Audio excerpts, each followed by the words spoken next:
콧물 좀 닦을게요. 해당 브랜드?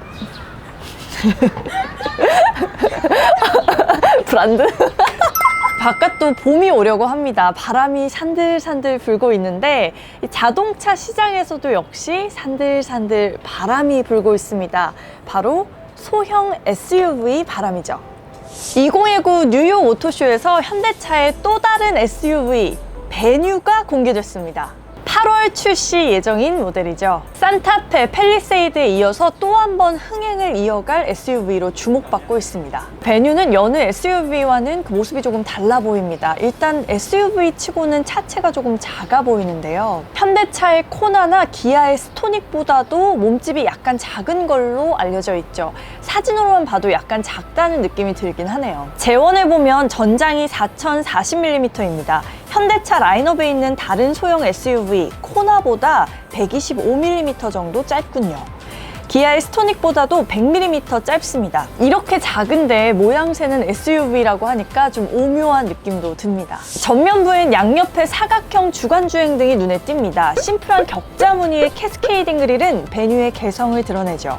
측면부는 뒤쪽에서 조금 더 강조되는 캐릭터 라인 덕분에 입체감이 살아납니다. 휠 아치의 볼륨감은 스포티한 역동감을 살려주네요. 테일램프가 사각형으로 간결하게 들어간 느낌, 그리고 사다리꼴 형태의 차체는 마치 팰리세이드가 아주 작고 귀여워진 듯한 느낌도 들긴 합니다. 실내는 다소 평범한데요. 센터 패시아를 보면 후면부 테일램프 느낌의 이 공조기가 단정한 첫인상을 극대화시켜줍니다. 엔트리급 모델이어서인지 사진으로만 봐도 플라스틱 소재가 눈에 좀 띄긴 하네요. 엔진은 스마트 스트림 가솔린 1.6L가 탑재됩니다. 스마트 스트림 무단 변속기와 조합돼서 연비도 향상시켰다고 하는데요. 북미 모델뿐 아니라 국내에도 동일한 엔진이 들어갑니다. 이 엔진은 사실 작년에 출시한 신형 K3와 같은 엔진을 공유하고 있습니다. 같은 엔진을 공유하니까 연비도 비슷할 것이라고 생각하실 수도 있는데 사실상 그렇진 않습니다. 연비는 공기 저항력이나 공차 중량 이런 다양한 요소에 의해서 달라질 수 있기 때문이죠. 정확한 연비는 환경부 인증을 통해 출시 시점에 공개될 것으로 보입니다. 다만 베뉴 자체가 도시명 SUV 이런 타이틀을 걸고 나오는 만큼 안정적인 주행에 맞춰서 엔진이 세팅될 것으로 보입니다. 출력보다는 연비에 신경을 쓰지 않을까 싶은데요. 경제성을 조금 더 강조하는 모델로 브랜딩이 될 거라고 예상해 봅니다. 현대차가 이렇게 작은 SUV를 내놓는 이유는 무엇일까요? 지난 1분기 국내 승용차 판매 시정을 볼까요? 세단 판매는 작년 대비 8% 감소했습니다. 반면 SUV 판매는 6.3% 증가했죠. 올해 국산차 판매량 순위 탑5에도 익숙한 이름들이 올라 있습니다.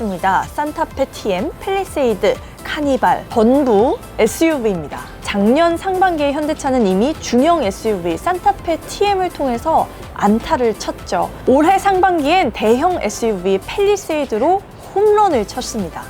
아마도 현대차는 이제 연타석 홈런을 기대하는 것 같습니다. 바로 이 엔트리급 소형 SUV 베뉴를 통해서 말이죠. 소형 SUV를 내놓는 구체적인 목적은 바로 밀레니얼 세대를 겨냥하겠다는 겁니다.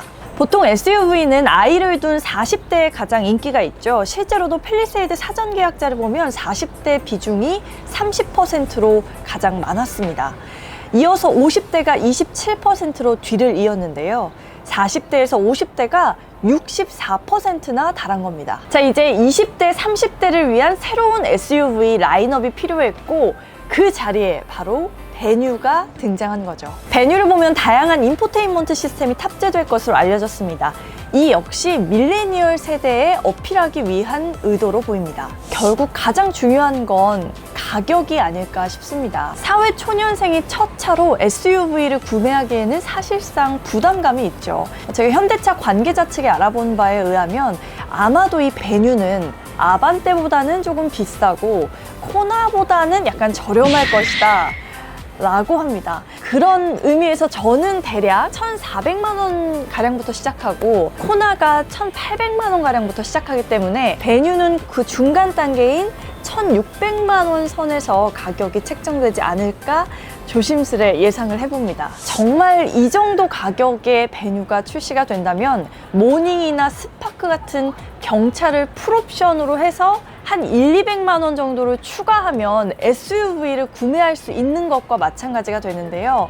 말 그대로 가성비 갑 모델이 될 가능성이 높습니다. 베뉴가 또 한 번 SUV를 흥행한다면 이 세단 시장에서 빠져나가는 집토끼를 잡아올 수 있게 되지 않을까요? 사회 초년생들에게 가장 인기 있는 대표 자동차라고 하면 아반떼를 들 수 있겠는데요. 작년 9월 부분 변경 모델을 내놓았지만 오히려 판매량은 감소했습니다. 이게 바로 그 삼각대의 영향 때문일까요? 올 들어 3월까지 1분기 판매량을 보면 아반떼는 작년 동기보다 8% 줄었습니다. 엑센트는 같은 기간 21%나 감소했죠. 이 아반떼와 엑센트의 구원 투수가 될 수 있을지 주목됩니다. 게다가 현대차 입장에서도 베뉴를 내놓으면 이 SUV 시장의 풀 라인업이 완성된다는 점에서 의미가 있는데요. 이 말은 즉슨 이 자동차 업계의 관심사가 결국은 세단에서 SUV로 완전히 무게중심이 옮겨간 것이 아닌가라고 해석해 볼 수 있겠죠. 소형 SUV를 내놓는 것 현대차뿐만이 아닙니다. 베뉴 출시 시기쯤에 기아에선 SP2 모델을 출시하고요. 폭스바겐 역시 준중형 SUV 티구안의 동생 모델로 알려졌죠. T크로스를 선보일 예정입니다. 브랜드사 입장에서는 이 소형 SUV를 꼭 잡아야 하는 이유가 더 있기 때문일 겁니다. 일단 SUV로 트렌드가 옮겨가는 시점에서 젊은 세대를 먼저 공략을 하면 선점 효과 혹은 초도 효과를 거둘 수가 있겠죠. 해당 브랜드 모델에서 첫 차를 구매해서 긍정적인 이미지를 갖게 되면 향후에 차를 변경을 할 때 계속해서 같은 모델을 택하게 될 가능성이 높아진다는 거죠. 소형 SUV 시장에 뛰어드는 것은 전기차 시대에 대비한 포석이 될 수도 있습니다. SUV 모델이 상대적으로 저렴하기 때문에 전기차 라인업을 추가한다고 해도 가격 경쟁력을 갖출 수가 있는 거죠. 전기차가 비싸서 구매하지 못했던 소비자들을 끌어당길 수 있게 됩니다. 전기차 브랜드 테슬라가 소형 SUV 모델 Y를 출시하는 이유이기도 합니다. 내년경 출시될 바로 이 테슬라의 모델 Y 중 롱레인지 트림은요, 한 번 충전으로 최대 450km를 주행할 수 있다고 알려졌습니다. 차체가 더 큰 기아차의 준중형 SUV 니로 EV의 최대 주행 가는 거리가 385km인데요.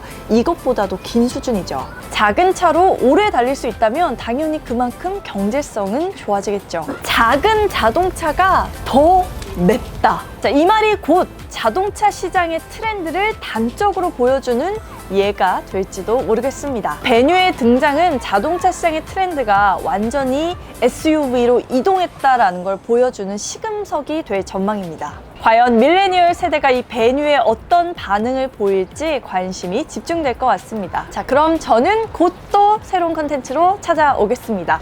구독과 좋아요는 필수. 안녕.